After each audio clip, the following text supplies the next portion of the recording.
बिस्मिल्लाहिर्रहमानिर्रहीम। अस्सलाम वालेकुम नाज़रीन, आप यूट्यूब चैनल देख रहे हैं। मैं इमरान खान हूँ। सबसे पहले जो भी कानून पास किया गया उस हवाले से ख़बर है। इमरान खान साहब ने अपना रद्द-ए-अमल दिया है। उनका पहला रद्द-ए-अमल क्या है? उनकी मुलाकात हुई इमरान खान साहब की अपनी बहन से और अपने वकला से और कुछ सहाफ़ियों से भी उन्होंने बातचीत की है। इस पर बाद में आ जाते हैं, लेकिन आज की जो सबसे बड़ी डेवलपमेंट है और जो सबसे अहम डेवलपमेंट है उस पर हम बात करते हैं। सुप्रीम कोर्ट ऑफ पाकिस्तान में आइनी बेंच तश्कील दे दिया गया है। यानी जिसके बारे में कहा जा रहा था कि एक बेंच बनाया जाएगा, वो बेंच बना दिया गया है। और जैसे कि पूरे पाकिस्तान को खदशा था कि हुकूमत के पसंदीदा जज जो हैं, जिन्हें वो पहले ये चाह रही थी कि वो चीफ जस्टिस ऑफ पाकिस्तान बने, लेकिन वो नहीं बना पाए, तो उन्हें आइनी बेंच का सरबराह बना दिया गया है। और वो हैं जनाब जस्टिस अमीनुद्दीन खान साहब। जस्टिस अमीनुद्दीन खान साहब को आइनी बेंच का सरबराह बना दिया गया है और 7 दीगर मुअज़्ज़िज़ जज साहिबान इसका हिस्सा है। अगर आप इस आइनी बेंच को देखें तो एक तो इसको देख लें कि इसका फैसला कैसे हुआ। इसका जो फैसला हुआ है वो 12 टोटल वहाँ पे वोट थे और 5 के मुकाबले में 7 वोटों से इसका फैसला हुआ है। और किस तरीके से हुआ थोड़ा सा मैं आपको बता देता हूँ। ज़राए ने इस बात की तस्दीक कर दी है कि जुडिशल कमीशन ने सुप्रीम कोर्ट के जस्टिस अमीनुद्दीन खान का नाम बतौर सरबराह आइनी बेंच मंजूर कर लिया है। और जस्टिस अमीनुद्दीन खान की तकर्री की हमायत में 12 रुकनी कमीशन के 7 अरकान ने वोट दिया, जबकि 5 अरकान ने मुखालफत की है। रिपोर्ट के मुताबिक justice Yahya Afridi, justice Mansoor Ali Shah, justice Munib Akhtar और कमीशन में शामिल अपोजिशन के अरकान जिनमें उमर अयूब और शिबली फराज हैं, उन्होंने जस्टिस अमीनुद्दीन खान की तकर्री की मुखालफत की है। और दूसरी तरफ जो है वो बाकी सारे जितने हुकूमती लोग थे उन सब ने उनकी तकर्री की हमायत की है। और किस किस ने हमायत की ज़रा आप देख लें, लेकिन पहले आप ये देख लें कि एक्चुअली बेंच बना क्या है, इस बेंच के अंदर कौन कौन से जजेस शामिल हैं। जैसे ही आपको बेंच के जजेस के नाम पता चलेंगे तो आपको ये पता चल जाएगा कि फ्यूचर में सुप्रीम कोर्ट ऑफ पाकिस्तान के इस आइनी बेंच में होने क्या जा रहा है। 7 रुकनी बेंच है, सरबराही जो है वो जस्टिस अमीनुद्दीन खान साहब के पास आ गई है। और अब इसमें जो लोग मुंतखब किए गए हैं, जो जजेस इसमें शामिल हैं, उनमें justice Ayesha Malik, justice Naeem Akhtar Afghan, justice Hasan Azhar Rizvi, justice Musarrat Hilali साहिबा, जस्टिस जमाल खान मंदोखेल, ये जजेस इसके अंदर शामिल हैं। 2 जजेस के अलावा बाकी 5 जजेस, नॉर्मली इसका जो फैसला आया करेगा वो 5-2 से आया करेगा। 5 जजेस मैं आपको पहले ही बता रहा हूँ, 4-3 से या 5-2 से फैसला ऐसे ही आएगा हमेशा। और तमाम फैसले इस बेंच में हुकूमत के हक में आया करेंगे। मैं देखें, मैं कोई कानून का तालिब इल्म तो नहीं हूँ, मैं कोई वकील भी नहीं हूँ, मैं कोई एक्सपर्ट भी नहीं हूँ लॉ अफेयर्स का, या मैं अदालतों में जाके कवरेज भी नहीं करता, लेकिन जजेस के नाम पढ़ते ही मुझे इस बात का आइडिया हो गया और मैं खुलकर ये बात कर रहा हूँ और लिख कर देने के लिए तैयार हूँ कि जब भी कभी हुकूमत के बारे में कोई मामला जाएगा आइनी नुक्ता नज़र से इस आइनी बेंच में, तो इसका फैसला 4-3 से हुकूमत के हक में हुआ करेगा और ज़्यादातर 5-2 से हुकूमत के हक में हुआ करेगा। ये मैं आपको पहले ही बता रहा हूँ, जजेस के नाम पढ़ के ही आइडिया हो गया। तो ये पक्का पक्का जनाब बेंच बना दिया गया है। और एक और जो इंटरेस्टिंग काम किया गया वो भी मैं आपको बता देता हूं, वो ये है कि अब प्रैक्टिस एंड प्रोसीजर कमेटियां हैं वो 2 बन गई हैं। आईनी बेंचेस के हवाले से अलग कमेटी बन गई है और कि कौन सा केस लगाना है, कौन सा नहीं लगाना, कौन सा यहां पे आएगा, किस तरीके से उसको सुनना है, कौन सी तारीख पे लगाना है, ये सारी चीज़ें तय करने के लिए जो आईनी बेंच है वहां पर एक अलग किस्म की प्रैक्टिस एंड प्रोसीजर कमेटी बना दी गई है। और जो गैर आइनी नहीं है, आइन से बाहर वाले मामला हैं, बाकी आइनी केसेस नहीं है, जो दूसरे केसेस हैं उनके लिए एक अलग जो है वो कमेटी बना दी गई है। अच्छा, अब इंटरेस्टिंग बात जो मैं आपको बताता हूं कि जितने भी केसेस लगेंगे सुप्रीम कोर्ट ऑफ पाकिस्तान में, उनमें 3 जजेस की कमेटी होगी। एक जस्टिस याया अफरीदी हैं और जस्टिस मंसूर अली शाह हैं दूसरे, और तीसरे जस्टिस मुनीब अख्तर साहब, जिनको याया अफरीदी साहब ने अंदर डाला था, उनको बाहर निकाल दिया गया है और उनकी जगह पे जस्टिस अमीनुद्दीन खान को डाल दिया गया है। तो अब जस्टिस अमीनुद्दीन खान साहब इस कमेटी का हिस्सा बन चुके हैं। तो ये 3 जजेस इस कमेटी का हिस्सा बन गए हैं जो सुप्रीम कोर्ट ऑफ पाकिस्तान में केसेस लगाएगी। यानी जस्टिस मंसूर अली शाह साहब जो मर्जी चाहें वो इंसाफ नहीं कर पाएंगे, क्योंकि जो भी जस्टिस याया अफरीदी साहब और जस्टिस अमीनुद्दीन खान चाहेंगे वही होगा। अब आ जाए दूसरा जो आईनी मामलात की जो प्रैक्टिस एंड प्रोसीजर कमेटी है, वहां पे भी जस्टिस अमीनुद्दीन खान उसके सरबराह एक। नंबर 2 उसमें जस्टिस जमाल खान मंदोखेल, बस फिर बात खत्म हो गई, ये दोनों जजेस जो चाहेंगे वो होगा। तीसरा आयशा मलिक साहब उसके अंदर शामिल है। तो इस तरह पहली कमेटी में जस्टिस मंसूर अली शाह अकलियत में चले गए और दूसरी कमेटी में जस्टिस आयशा मलिक अकलियत में चली गई, तो जस्टिस अमीनुद्दीन खान साहब को हैरत अंगेज तौर पे दोनों कमेटियों में डाला गया, जबकि चीफ जस्टिस ऑफ पाकिस्तान को सिर्फ एक कमेटी में रखा गया। तो ये अब पाकिस्तान के अंदर इस तरीके से अदलिया को कंट्रोल किया जा रहा है। जस्टिस मुनीब अख्तर साहब को बाहर कर दिया गया है, और हालांकि जस्टिस मुनीब अख्तर साहब ने और जस्टिस मंसूर अली शाह साहब ने प्रैक्टिस एंड प्रोसीजर कमेटी का कानून और आईन के मुताबिक एक इजलास बुला के सुप्रीम कोर्ट ऑफ पाकिस्तान का फुल कोर्ट बुलाने का फैसला किया था, जिसमें आईनी तरमीम जो 26वीं हुई है उसके बारे में जितनी भी पिटीशन आई हैं उन सबको इकट्ठा करके सुनने का फैसला किया गया था। अच्छा, उसको रोक लिया गया, उसके ऊपर कार्रवाई नहीं होने दी गई। हालांकि आईन और कानून कहता है कि ना सिर्फ बेंच बनेगा उनके हुक्म के बाद, बल्कि फौरी तौर पे इसको जो है वो जारी भी किया जाएगा, कॉज लिस्ट के अंदर भी आएगा, इसके मिनट्स भी जारी किए जाएंगे। लेकिन ऐसा नहीं किया गया। फिर दोनों जजेस ने इंतहाई अफसोस का इजहार करते हुए चीफ जस्टिस याह्या अफरीदी को खत लिखा है।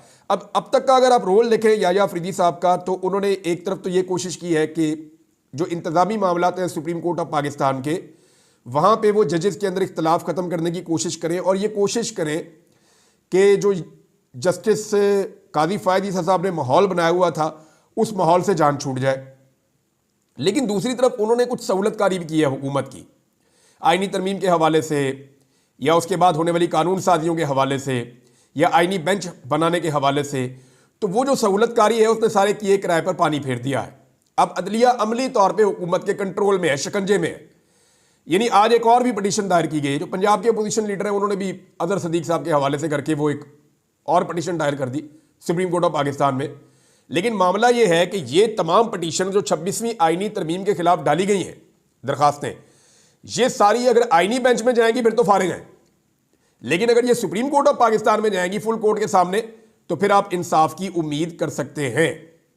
मैं आपको इसलिए बता रहा हूं ये बात कि आईनी बेंच की तश्कील ही बता रही है कि हुकूमत के हक में फैसले आने हैं। अब एक आईनी बेंच बनता है एक आईनी तरमीम के बाद, वही आईनी तरमीम अगर मुतनाज़े होती है और उसी आईनी तरमीम को चैलेंज किया जाता है सुप्रीम कोर्ट ऑफ पाकिस्तान में, तो क्या चैलेंज होने वाली आईनी तरमीम के नतीजे में बनने वाला बेंच उस आईनी तरमीम को सुन सकता है? बड़ा सवाल है ना, कि भाई जो बेंच बना ही उस मुतनाज़े आईनी तरमीम पे है, तो क्या मुतनाज़े आईनी तरमीम के नतीजे में बनने वाला बेंच उस मुतनाज़े आईनी तरमीम को सुन सकता है? यह बड़ा सवाल है, यह कन्फ्लिक्ट ऑफ इंटरेस्ट आ जाएगा। अब अगर आईनी तरमीम को चैलेंज किया वकला ने और वो मामला आईनी बेंच के सामने चला गया, तो सबसे पहला नुक्ता वकला ये रखेंगे उस बेंच के सामने कि जनाब आप तो बेनिफिशरी हैं साथ के साथ जजेस, हम तो कह रहे हैं तरमीम ही गलत हुई है और आप आए ही उस तरमीम के नतीजे में, आप तो आए ही उस तरमीम के नतीजे में, आपका तो वजूद ही गैर कानूनी और गलत है। तो जब एक वजूद गलत है तो आप कैसे अपने वजूद की वजह को इस जगह पे बैठ के सुन सकते हैं? यह मामला आने वाले दिनों में फंसेगा। लेकिन देखें, अभी तक तो हुकूमत जैसा चाहती है वैसा करती है चीज़ों को, और चीज़ों को उन्होंने बहुत ज़्यादा कंट्रोल किया हुआ है। इमरान खान साहब का स्टेटमेंट ये बड़ा इंपॉर्टेंट है, क्योंकि इमरान खान साहब ने स्टेटमेंट का एक हिस्सा एक्सटेंशन के हवाले से रखा, और पाकिस्तान तहरीक इंसाफ का जो एक्सटेंशन के हवाले से मौक़िफ़ है वो मैं आपको बताता हूँ, इमरान खान साहब का मौक़िफ़ बताता हूँ, इसमें थोड़ा बहुत फ़र्क है, वो भी मैं आपको बताता हूँ। देखिए, तहरीक इंसाफ का पूरा फोकस अदलिया के मामलात के ऊपर है। उन्हें लगता है कि अदलिया के ज़रिए से उन्हें इंसाफ मिलेगा। वो एक्सटेंशन के मामलात में अपने आप को पता नहीं क्यों नहीं डाल रहे, या बात उसके ऊपर नहीं कर रहे, और अगर कर रहे हैं तो उस तरीके से नहीं कर रहे जैसे वो नॉर्मली बात करते हैं। लेकिन इमरान खान साहब ने बड़ी खुल के बात की है। इमरान खान साहब ने क्या कहा वो सुन लें आप। इमरान खान ने कहा कि पाकिस्तानी अवाम को मुल्क पर मुसल्लत कब्जा और एक्सटेंशन माफिया के खिलाफ निकलना होगा, वरना हमारी आने वाली नस्लें भी चूंटियों की तरह जिंदगी गुजारने पर मजबूर हो जाएंगी। मुल्क पर कब्जा माफिया और एक्सटेंशन माफिया का तसल्लुत है, जो अपने इक़्तिदार और कब्जे को तूल देने के लिए हर एक हथकंडा अपना रहा है, जिसकी ना आईन इजाज़त देता है, ना कानून, और ना ही सियासी इखलाकियात इजाज़त देती है। 26वीं आईनी तरमीम और एक्सटेंशन के लिए की गई कानून साजी इसी का हिस्सा है। अदालतों और पार्लियामेंट को भी रोंदा जा रहा है और अवाम को भी। जो एक्सटेंशन दी गई है जमहूरियत, कानून की हुक्मरानी और अवाम के हुकूक का कत्ल है। एक्सटेंशन और कब्जे से इदारे मजबूत नहीं कमज़ोर होते हैं। कौम अपने लिए खड़ी हो और मुनज़्ज़म होकर पुरअमन एहतजाज करे, क्योंकि जब तक मुल्क में इंसाफ का इनकलाब नहीं आएगा तब तक जमहूरियत नहीं होगी। इंसाफ का इनकलाब लाने के लिए तमाम लोगों को निकलना होगा। ये किसी एक शख्स या एक पार्टी का नहीं, पूरे पाकिस्तान की बका और सालमियत का मसला है। साबिक वज़ीर-ए-आज़म इमरान खान ने अडियाला जेल में मीडिया और अपने वकला से जो गुफ्तगू की वो ये थी। इसके अंदर कुछ और भी चीज़ें हैं जो मैं शामिल कर देता हूँ, क्योंकि कुछ जर्नलिस्ट जब बाद में रिपोर्ट कर रहे थे तो उन्होंने और चीज़ें भी बताई हैं कि इमरान खान साहब ने सिर्फ इतना नहीं कहा, उन्होंने और बातें भी की हैं। इमरान खान साहब की बहन ने भी कोई पैगाम पहुँचाया, वो मैं आपको बताता हूँ। इमरान खान ने कहा जो एक्सटेंशन दी गई जमहूरियत, कानून की हुक्मरानी और अवाम के हकूक़ का कत्ल है। एक्सटेंशन और कब्जे से इदारे मजबूत नहीं कमज़ोर हो जाते हैं। पाकिस्तानी अवाम को मुल्क पर मुसल्लत कब्जा और एक्सटेंशन माफिया के खिलाफ निकलना पड़ेगा, वरना आने वाली नस्लें चूंटियों की तरह रहेंगी। कौम अपने लिए खड़ी हो, मुनज़्ज़म होकर पुरअमन एहतजाज करे और इंसाफ का इनकलाब लेकर आए। अब अपनी बहन को इमरान खान साहब ने क्या कहा, ज़रा ये भी आप सुन लें। जो इस खबर की हेडलाइन है वो ये कह रही है, और जो अलीमा खान साहबा ने बाहर आकर बताया, उन्होंने बताया कि ये मुझे सारी ज़िंदगी जेल में रखना चाहते हैं। मुझे ये तो कबूल है कि मैं जेल में रहूं सारी ज़िंदगी, लेकिन कौम को फैसला करना होगा कि क्या उसे ये निज़ाम कबूल है। इंसाफ के लिए इनकलाब लाना होगा और सरों पर कफन बांधकर सड़कों पर निकलना होगा। इमरान खान साहब की बहन ने इमरान खान साहब से मुलाकात के बाद कुछ और बातें बताई। उन्होंने कहा कि इमरान खान ने कल पार्लियामेंट में होने वाली कानून साजी पर कहा कि वो तो बहुत पहले से ये कह चुके थे कि गैंग ऑफ 3 एक्सटेंशन चाहता है। अलीमा खान के मुताबिक इमरान खान ने कहा कि अब जुल्म के निज़ाम को कानूनी हैसियत देकर जायज़ करार दे दिया गया है। 4 घंटों में बगैर बहस पार्लियामेंट से कानून मंजूर करवाए गए, जो एक आलमी रिकॉर्ड है। उन्होंने कहा कि बगैर बहस की गई कानून साजी जमहूरियत और कानून की हुक्मरानी को कब्जे में लेने के लिए है। उन्होंने साबित किया है कि इंसाफ के निज़ाम को कैसे दफन किया जाता है। अलीमा खान ने कहा कि इमरान खान कह रहे हैं कि आज आपको अच्छी तरह समझ आ गई होगी जो मैं 1.5 साल से कह रहा हूं कि आपसे आपकी आज़ादी छीनी जा रही है। उन्होंने कहा कि इमरान खान के मुताबिक सुप्रीम कोर्ट को कब्जे में लेने की कोशिश की जा रही है। अब आपने फैसला करना है कि इस जुल्म के निज़ाम को कबूल करना है या इसका मुकाबला करना है। इमरान खान का पैगाम है कि आइन पर पुरअमन एहतजाज का हक देता है, हमें आइन पुरअमन एहतजाज का हक देता है। अगर कौम अब भी बाहर ना निकली तो फिर मुस्तकबिल तारीख है। नौजवान धड़ाधड़ मुल्क छोड़कर जा रहे हैं और पासपोर्ट के दफातर में लाइनें लगी हुई हैं। ताहम 24 करोड़ लोग मुल्क छोड़कर नहीं जा सकते। ये मुल्क हमारा है और हमने यहीं पर रहना है। ये है जनाब इमरान खान साहब का स्टेटमेंट जो उन्होंने कहा। इस हवाले से रज़ा रब्बानी साहब ने, पाकिस्तान पीपल्स पार्टी से इनका ताल्लुक है। नॉर्मली पाकिस्तान पीपल्स पार्टी के फारूक एच नायक हो या रज़ा रब्बानी हो, ये इंसाफ की बात ज़रूर करते हैं लेकिन इंसाफ के साथ खड़े नहीं होते। देखिए, जब भी कभी इंसाफ में और पीपल्स पार्टी में कोई चीज़ चुननी पड़ी तो पाकिस्तान पीपल्स पार्टी के अंदर ये खूबी है कि पीपल्स पार्टी के साथ जुड़े हुए लोग ये ज़रूर कहते हैं कि जनाब इंसाफ ये है, लेकिन वो चुनते हमेशा पीपल्स पार्टी को है, क्योंकि जरदारी साहब कंप्रोमाइज़ करके गलत फैसले करते हैं और नाइंसाफ़ी के फैसले करते हैं। तो जो पीपल्स पार्टी के अंदर इंसाफ पसंद लोग हैं वो भी जरदारी साहब के फैसलों के साथ चले जाते हैं, लेकिन कम से कम अपनी बात ज़रूर करते हैं। अब जैसे बिलावल जरदारी ने एक नया खेल खेला है, ड्रामा है कि जी मैं नाराज़ हो गया हूँ, मैं नहीं बोलता मियाँ साहब, वजह यह है कि आपने कमेटी के अंदर हमें ठीक वाली नुमाइंदगी नहीं दी तो मैं जनाब अपने आप को बाहर निकाल रहा हूँ कमेटी में से। तो बिलावल नहीं होगा तो बिलावल का कोई बंदा होगा। भाई मैं आपको सीरियसली बताता हूँ, बिलावल जरदारी की और इसके ख़ानदान की कोई ज़रूरत नहीं है कि ये हुकूमत के साथ नाराज़ हो सके। हाँ, ये ज़रूर हो सकता है मुझे थोड़ा और दे दें, मुझे थोड़ा ये दे दें, मुझे थोड़ा वो दे दें। इनकी अब ये औकात ही नहीं रही। इन्हें इस बात का पता चल गया कि अगर पाकिस्तान तहरीके इंसाफ जैसी जमात को बेहतरीन मकबूलियत के बावजूद 80-90% की उनकी मकबूलियत थी, शानदार मकबूलियत और तारीखी मकबूलियत के बावजूद कुचला जा सकता है, तो हमारी तो औकात ही कोई नहीं है। इमरान खान के लिए तो लोग निकलते हैं, जेलों में चले जाते हैं, 10-20 हज़ार बंदा जेलों में गया, अभी भी बेशुमार लोग जेलों में पड़े हुए हैं। तो जरदारी के लिए तो मेरा 200 बंदा जेल में नहीं जाएगा। नवाज शरीफ के लिए तो नवाज शरीफ अपने मुंह से कहता है कि मेरे लिए 20 बंदे जेल जाने के लिए तैयार नहीं है। तो ये एक फ़र्क है। ये दोनों जमातें समझ गई है कि अब इनकी बका जो है वो एस्टेब्लिशमेंट के साथ जुड़ी है। जब तक ये एस्टेब्लिशमेंट की गोद में बैठे रहेंगे ये इक्तदार का हिस्सा रहेंगे, और जिस दिन ये एस्टेब्लिशमेंट की गोद से उतरेंगे इनसे इक्तदार छिन जाएगा। इनको इस बात का आइडिया हो गया है, आइंदा इनको सियासत ऐसे ही करनी पड़ेगी। पीपल्स पार्टी और PMLN अब आप समझ लें कोई जमहूरी पॉलिटिकल पार्टीज नहीं है, इन्हें जो मर्जी करवाया जाए। उमर अयूब ने कहा कि कल का इजलास डंडे के जोर पे हुआ है और सारे आकर यहाँ बैठे हुए थे, वजीर आजम भी हाजिर था, और आज जो है वो ये सारा खाली पड़ा हुआ है। तो डंडा देके इनको बुलाया गया था, ये उमर अयूब साहब ने कहा। अच्छा, PTI इसके बारे में क्या कहती है?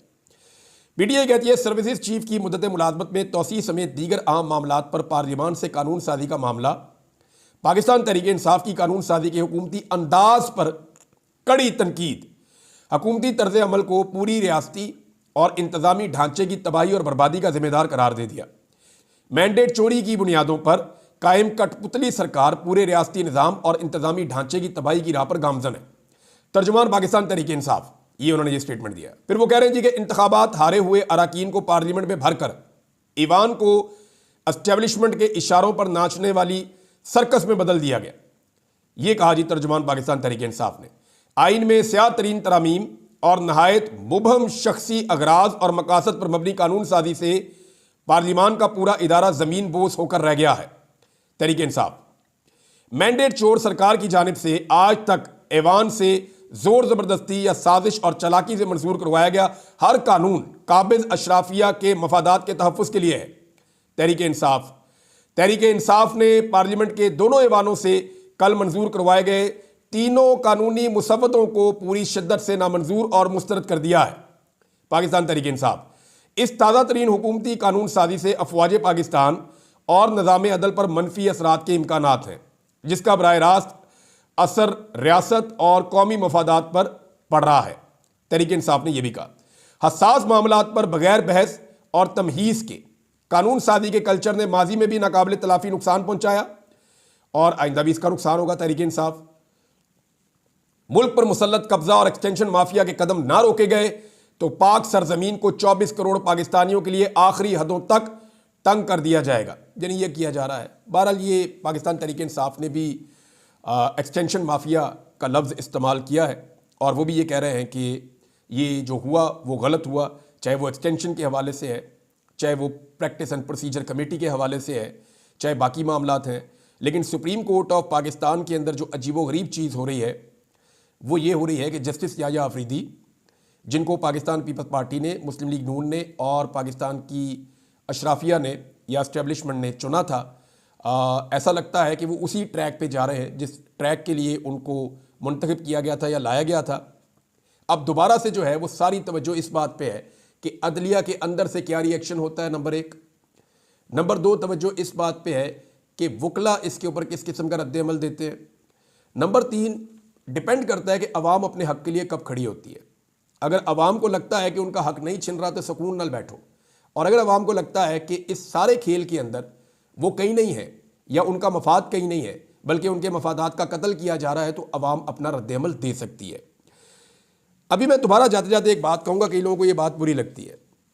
अवाम ने अपना फैसला बना चुकी थी, अपना ज़हन भी बना चुकी थी और 4 और 5 अक्टूबर को सूरत-ए-हाल किसी और तरफ जा रही थी। अगर पाकिस्तान तहरीक इंसाफ की लीडरशिप उस वक्त कंप्रोमाइज़ ना करती तो आज मुल्क में सिनेरियो कुछ और होता। कि मैं जिम्मेदारी के साथ कह रहा हूँ आपको। अब तक के लिए इतने, अपना ख्याल रखिएगा, अपने इस चैनल का भी। अल्लाह हाफ़िज़।